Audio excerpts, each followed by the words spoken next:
Hello everyone, last ভিডিওতে আমরা উত্তর লেন্সের অভিসারী ক্রিয়া আর অবতল লেন্সের অপসারী ক্রিয়া সম্বন্ধে জেনেছি।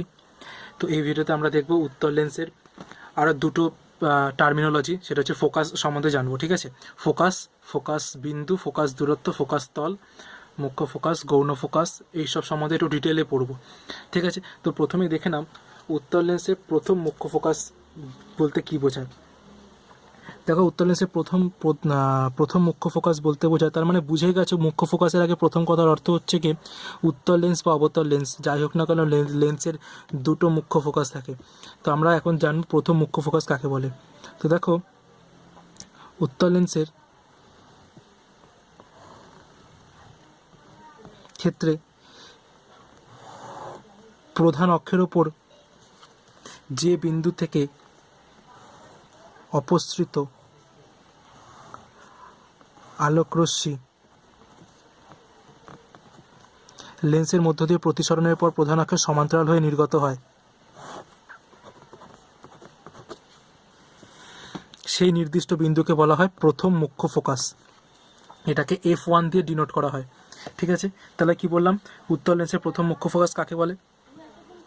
উত্তর লেন্সের প্রধান অক্ষস্থিত যে নির্দিষ্ট বিন্দু থেকে নির্গত অপসারী রশ্মিগুচ্ছ লেন্স দ্বারা প্রতিসৃত হওয়ার পর লেন্সের প্রধান অক্ষর সমান্তরালে নির্গত হয়, আর প্রধান অক্ষস্থিত এই নির্দিষ্ট বিন্দুকে প্রথম মুখ্য ফোকাস বলা হয়, যাকে F1 দিয়ে লেখা হয়। ঠিক আছে, এবার দেখো দ্বিতীয় মুখ্য ফোকাস কাকে বলে। তো প্রথম মুখ্য ফোকাসের ঠিক উল্টোটা। প্রথম মুখ্য ফোকাসে কি হয়েছে, যে প্রধান অক্ষের উপর একটা নির্দিষ্ট বিন্দু থেকে অপসৃত আলোকরশ্মিগুচ্ছ প্রধান অক্ষের সমান্তরাল হয়ে নির্গত হয়েছে, তাই তো। তো এখানে দ্বিতীয় মুখ্য ফোকাস বলছে যে ধরো একটা উত্তর লেন্স আছে, তো এই উত্তর লেন্সের প্রধান অক্ষের সমান্তরালভাবে আসা আলোকরশ্মিগুচ্ছ লেন্সের মধ্য থেকে প্রতিসরণের পর প্রধান অক্ষের উপর যে নির্দিষ্ট বিন্দুতে মিলিত হয়, আলো মানে অ্যারোটা দিয়ে দেবে, তাকে বলা হয় দ্বিতীয় মুখ্য ফোকাস। তাকে বলা হয় দ্বিতীয় মুখ্য ফোকাস। ঠিক আছে, তো একটা জিনিস মনে রাখবে, লেন্সের মুখ্য ফোকাস যদি বলে, শুধু বলে যদি মুখ্য ফোকাস, মানে প্রথম বা দ্বিতীয় কিচ্ছু বলে দেওয়া নেই, যদি বলে মুখ্য ফোকাস কি, তাহলে তুমি দ্বিতীয় মুখ্য ফোকাসকেই বুঝে নেবে। ঠিক আছে, তাহলে লেন্সের মুখ্য ফোকাস বলতে আসলে মুখ্য ফোকাস মানেই দ্বিতীয় মুখ্য ফোকাস বোঝায়।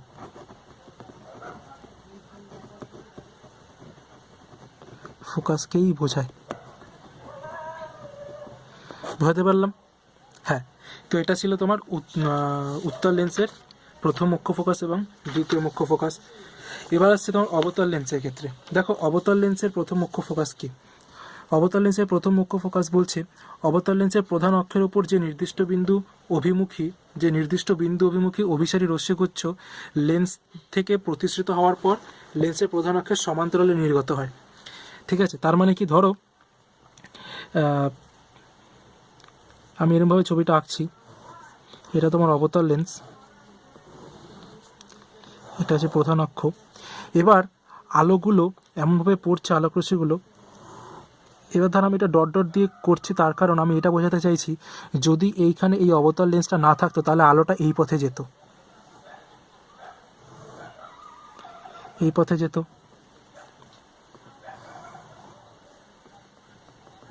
এই পথে যেত, এই পথে যেত, আলো মানে অ্যারো। ঠিক আছে, তার মানে কি, এই দেখো একটা নির্দিষ্ট বিন্দুগামী এই আলোকরশ্মিগুলো, তার মানে কি এই রশ্মিগুলোকে কি বলে, একটা নির্দিষ্ট বিন্দু অভিমুখে মিলিত হচ্ছে, তার মানে এই রশ্মিগুলো আসলে একটা অভিসারী আলোকরশ্মিগুচ্ছ। তাহলে অভিসারী আলোকরশ্মিগুচ্ছ একটা নির্দিষ্ট বিন্দু বা যে নির্দিষ্ট বিন্দু অভিমুখী অভিসারী রশ্মিগুচ্ছ এই অবতল লেন্স দ্বারা প্রতিসরণের পর প্রধান অক্ষের সমান্তরালভাবে নির্গত হয়, সেই বিন্দুটাকে বলা হয় তোমার প্রথম মুখ্য ফোকাস। ঠিক আছে, তাহলে দেখো, যদি অবতল লেন্সটা না থাকতো তাহলে এই অভিসারী রশ্মিগুচ্ছগুলো কিন্তু তোমার প্রথম মুখ্য ফোকাসে এসে মিলিত হতো, কিন্তু যেহেতু অবতল লেন্সটা আছে তাই জন্য তারা কি হচ্ছে, প্রথম মুখ্য ফোকাসে মিলিত না হয়ে ওরা প্রধান অক্ষের সমান্তরালভাবে নির্গত হচ্ছে। ঠিক আছে, এবার আমি দ্বিতীয় মুখ্য ফোকাসে চলে আসি। অবতল লেন্সের দ্বিতীয় মুখ্য ফোকাস কি বলছে, ঠিক তার উল্টোটা। তাহলে কি হবে, প্রধান অক্ষের সমান্তরাল আলোকরশ্মিগুচ্ছ প্রতিসরণের পর প্রধান অক্ষের ওপর একটা নির্দিষ্ট বিন্দু থেকে আসছে বলে মনে হবে, ঠিক আছে? এটাকে বলা হয় দ্বিতীয় মুখ্য ফোকাস। তার মানে কি, তুমি যদি এইভাবে যদি আলোটাকে দেখো তাহলে আলোটা আসলে এইভাবে আসছে বলে মনে হবে, ঠিক আছে? মানে তুমি যদি এরম এই এরিয়ার যে কোনো জায়গায় চোখ রাখো তাহলে মনে হবে যেন আলোটা এখান থেকে আসছে। তো তাই জন্য এইটাকে বলা হচ্ছে অবতল লেন্সের দ্বিতীয় মুখ্য ফোকাস। তাহলে প্রথম মুখ্য ফোকাসের সংজ্ঞাটা কি বললাম? অবতল লেন্সের প্রধান অক্ষস্থিত যে নির্দিষ্ট বিন্দু অভিমুখী অভিসারী রশ্মিগুচ্ছ লেন্স দ্বারা প্রতিসৃত হওয়ার পর প্রধান অক্ষের সমান্তরালভাবে নির্গত হয় তাকে বলা হয়, সেই নির্দিষ্ট বিন্দু অভিমুখী সেই বিন্দুটাকে বলা হয় প্রথম মুখ্য ফোকাস। আর দ্বিতীয় মুখ্য ফোকাস কি বলা হচ্ছে? অবতল লেন্সের প্রধান অক্ষের সমান্তরাল আলোক রশ্মিগুচ্ছ প্রধান অক্ষের লেন্স দ্বারা প্রতিসরণের পর প্রধান অক্ষের ওপর অবস্থিত একটা নির্দিষ্ট বিন্দু থেকে অপসৃত হচ্ছে বলে মনে হয়, সেই নির্দিষ্ট বিন্দুটাকে বলা হয় দ্বিতীয় মুখ্য ফোকাস। বোঝাতে পেরেছি? দ্বিতীয় মুখ্য ফোকাস, ঠিক আছে। তো দেখো এবার বলছে লেন্সের ফোকাস দূরত্ব। লেন্সের ফোকাস দূরত্ব দেখো কাকে বলে? জানো যে লেন্সের আলোক কেন্দ্র থেকে প্রধান ফোকাস পর্যন্ত দূরত্বকে লেন্সের ফোকাস দৈর্ঘ্য বলে বা ফোকাস দূরত্ব বলে। তার মানে কি বলতে চাইছি,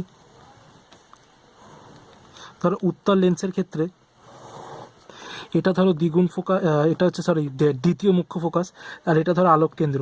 আচ্ছা, আমরা মনে আছে যে আমরা দর্পণের ক্ষেত্রে যখনই কোনো দূরত্ব মাপতাম তখন সেটা মেরু থেকে মাপতাম, সে ঠিক সিমিলারলি লেন্সের ক্ষেত্রেও আমরা যখনই কোনো দূরত্ব মাপবো তখন আমরা আলোক কেন্দ্র থেকে মাপবো।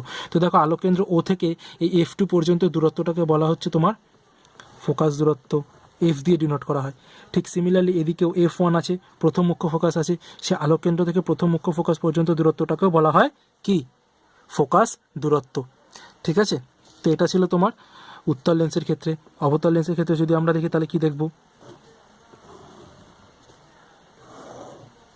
অবতল লেন্সের ক্ষেত্রে এদিকে F1, এদিকে F2, এটা হচ্ছে আলোক কেন্দ্র, এটা হচ্ছে এটা হচ্ছে ফোকাস দূরত্ব, এটা হচ্ছে ফোকাস দূরত্ব, মানে এত দূর, ঠিক আছে? ফোকাস দূরত্ব বলতে বোঝাতে পেরেছি? লেন্সের আলোক কেন্দ্র হতে প্রধান ফোকাস পর্যন্ত দূরত্বকে বলা হয় ফোকাস দৈর্ঘ্য, আর একে F দ্বারা ডিনোট করা হয়, ঠিক আছে? এবার আছে তোমার ফোকাস তল, লেন্সের ফোকাস তল। ফোকাস তল কি বলছে না, লেন্সের মুখ্য ফোকাসগামী ও প্রধান অক্ষের সঙ্গে লম্বভাবে অবস্থিত কাল্পনিক সমতলকে ফোকাস তল বলে। মানে কি বলছে, লেন্স ধরো উত্তল লেন্স, এটা ধরো F2 দ্বিতীয় মুখ্য ফোকাস, আর এটা হচ্ছে প্রধান অক্ষ, তাই তো? বলছে ফোকাসগামী আর প্রধান অক্ষের সঙ্গে লম্বভাবে যে তল কল্পনা করা হয়, এইটা কিন্তু 3D, হ্যাঁ, এটা হচ্ছে গিয়ে এরকমভাবে একটা তলকে কল্পনা করা হয়েছে, এটা কিন্তু 3D। তাহলে এটা হচ্ছে তোমার ফোকাস তল, ঠিক আছে? এদিকে হচ্ছে তোমার F1 যদি হয়, এখানে একটা ফোকাস তল থাকবে, ঠিক আছে? এটা হচ্ছে উত্তল লেন্সের ক্ষেত্রে। এবার অবতল লেন্সের ক্ষেত্রে কি হচ্ছে, এখানে F1, এখানে F2, এটা হচ্ছে ফোকাস তল, ঠিক আছে? এখানে হলে এখানে একটা ফোকাস তল হবে।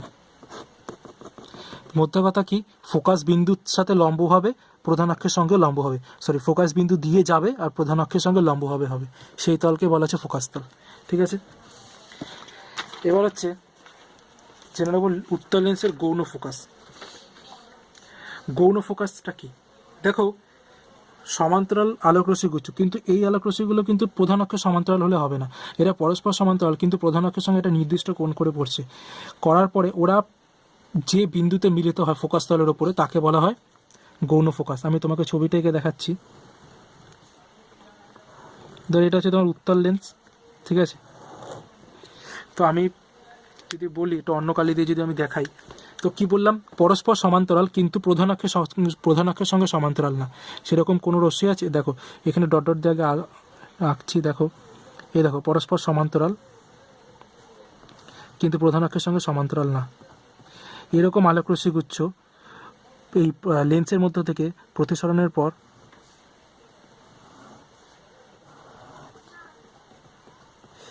এই যে বিন্দুটা দিয়ে যাচ্ছে, এই বিন্দুটা থেকে তুমি যদি একটা তল কল্পনা করো না, সেটা প্রধান অক্ষের উপরে ফোকাস দিয়ে যায়, তার মানে কি আসলে এটা কি তল?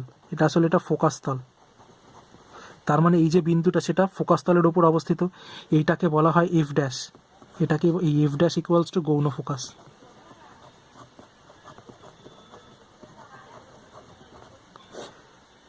ঠিক আছে, এই এফ ড্যাশ ইকুয়ালস টু গৌণ ফোকাস।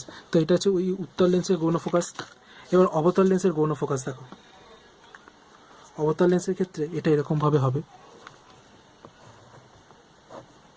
এই ছবিগুলো কিন্তু আঁকবে, হ্যাঁ, কারণ আলোতে ছবি আঁকাটা খুব গুরুত্বপূর্ণ। যে যত ভালো ছবি আঁকতে পারে তার কাছে আলোটা তত ভালো ক্লিয়ার হবে। এটা দেখো এই ডট ডট করে লাইন টেনে দিলাম মাঝখান দিয়ে, এই এত অবধি আলো আসবে। এবার দেখো প্রধান অক্ষের সঙ্গে সমান্তরাল নয় কিন্তু পরস্পর সমান্তরাল এরকম আলোক রশ্মিগুচ্ছ এসে আপতিত হলো।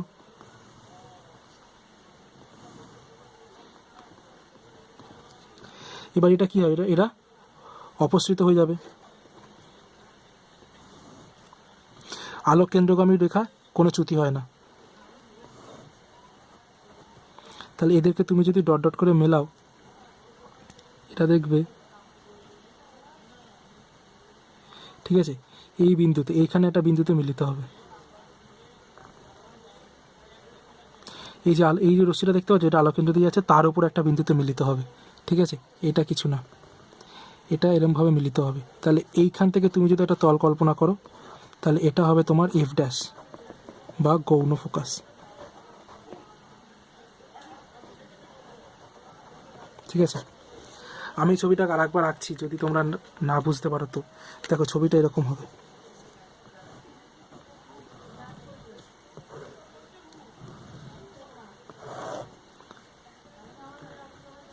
আঁকলাম, এটা আলোককেন্দ্রগামী, কোনো চ্যুতি হবে না। এরকম একটা সমান্তরাল আলো এসে পড়ছে, এটা কি হবে, এইভাবে ধরো বেঁকে গেছে, এটাকে ডট ডট করে বাড়িয়ে দাও, বাড়িয়ে দিলাম। এবার এখান থেকে একটা আলো এসে পড়লো, এবার এটাকে এখান দিয়ে বাড়িয়ে দেবো, এটা এইভাবে চলে যাবে, আর এটা এরভাবে ডট ডট করে বাড়িয়ে দিলে এই বিন্দুর ওপর পড়ছে। তাহলে এই বিন্দুটা এখানে তুমি যদি লম্ব টানো, এই যে প্রধান অক্ষের ওপরে আছে, ঠিক আছে, এটা হচ্ছে এফ বিন্দু আর এটা হচ্ছে এফ ড্যাশ বিন্দু, মানে এটা হচ্ছে তোমার গৌণ ফোকাস। বুঝতে পেরেছি? তাহলে দেখো উত্তল লেন্সের গৌণ ফোকাস কাকে বলছে? বলছে সমান্তরাল আলোকরশ্মি গুচ্ছ উত্তল লেন্সের প্রধান অক্ষের সঙ্গে আনতভাবে মানে কি, একটা নির্দিষ্ট কোণ করে এসে লেন্সের উপর আপতিত হলে লেন্স কর্তৃক প্রতিসরণের পর রশ্মিগুচ্ছ ফোকাস তলের উপর অবস্থিত একটা নির্দিষ্ট বিন্দুতে মিলিত হয়, তাকে বলা হয় গৌণ ফোকাস। আর অবতল লেন্সের ক্ষেত্রে গৌণ ফোকাস কি বলছে? সমান্তরাল রশ্মিগুচ্ছ অবতল লেন্সের প্রধান অক্ষের সঙ্গে আনতভাবে মানে কি, একটা নির্দিষ্ট কোণ করে এসে পড়ছে, এই যে একটা নির্দিষ্ট কোণ করে এসে পড়ছে, ঠিক আছে। তো এই আনতভাবে এসে লেন্সের উপর আপতিত হলে লেন্স কর্তৃক প্রতিসরণের পর রশ্মিগুলো ফোকাস তলের উপর অবস্থিত একটা নির্দিষ্ট বিন্দু থেকে যেন আসছে বলে মনে হয়। তুমি যদি এখানে চোখ রাখো, এখানে কোনো একটা জায়গাতে মনে হবে যেন এই বিন্দু থেকে আলোক রশ্মিগুলো আসছে, মানে আসলে, কিন্তু তা তো না, ওরা তো সমান্তরাল, তাই না? সেই বিন্দুটাকে বলা হয় গৌণ ফোকাস। ঠিক আছে, বোঝাতে পারলাম? ওকে, এবার নেক্সট হচ্ছে গিয়ে লেন্সের ফোকাস দূরত্বের উপর আপতিত আলোর বর্ণের প্রভাব।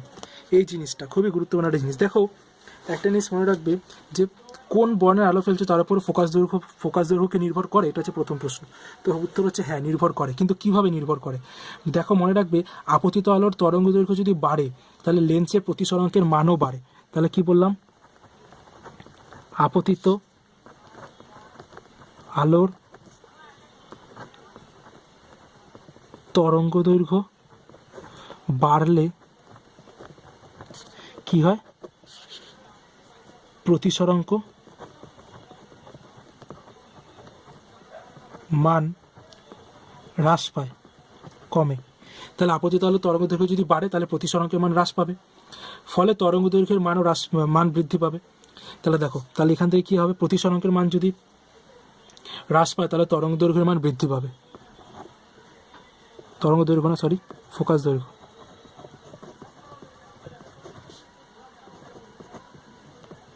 তাহলে দেখো আমি তোমাকে এখানে দেখো তিনটে রাশির মধ্যে একটা সম্পর্ক পেলে। একটা হচ্ছে যদি আলো তরঙ্গ দৈর্ঘ্য বাড়ে তাহলে প্রতিসরাঙ্কের মান কমবে, আর প্রতিসরাঙ্কের মান যদি কমে তাহলে ফোকাস দৈর্ঘ্য বাড়বে, তাহলে তরঙ্গ দৈর্ঘ্য বাড়লে ফোকাস দৈর্ঘ্য বাড়বে। এই রিলেশনটা মনে রাখবে, ঠিক আছে? তাহলে এখান থেকে তুমি যদি বলো যে তোমার যে আমাদের যে দৃশ্যমান বর্ণালী আছে, তো বেনিয়া সহকলা, তার মধ্যে লাল বর্ণের তরঙ্গ দৈর্ঘ্য সবচেয়ে বেশি আর বেগুনি বর্ণের তরঙ্গ দৈর্ঘ্য সবচেয়ে কম, তার জন্য কি হবে? যে দেখো আর হচ্ছে গিয়ে ভায়োলেট। তো দেখো লাল বর্ণের তরঙ্গ দৈর্ঘ্যের জন্য ফোকাস মানে এফ আর এর মান বেশি হবে এফ ভির থেকে, ঠিক আছে। তাহলে কোন বর্ণের আলোকরশ্মির জন্য ফোকাস দৈর্ঘ্য বেশি হবে? লাল বর্ণের আলোকরশ্মির জন্য ফোকাস দৈর্ঘ্য বেশি হবে। কেন? কারণ লাল বর্ণের তরঙ্গ দৈর্ঘ্য বেশি, প্রতিসরাঙ্ক তার জন্য কম হবে, তাই জন্য ফোকাস দৈর্ঘ্য বেশি হবে। বেগুনি বর্ণের আলোর তরঙ্গ দৈর্ঘ্য কম, প্রতিসরাঙ্ক বেশি হবে, ফোকাস দৈর্ঘ্য কমবে, ঠিক আছে, বোঝা গেল? তো এটা ছিল তোমার আপতিত আলোর বর্ণের ওপরে প্রভাব।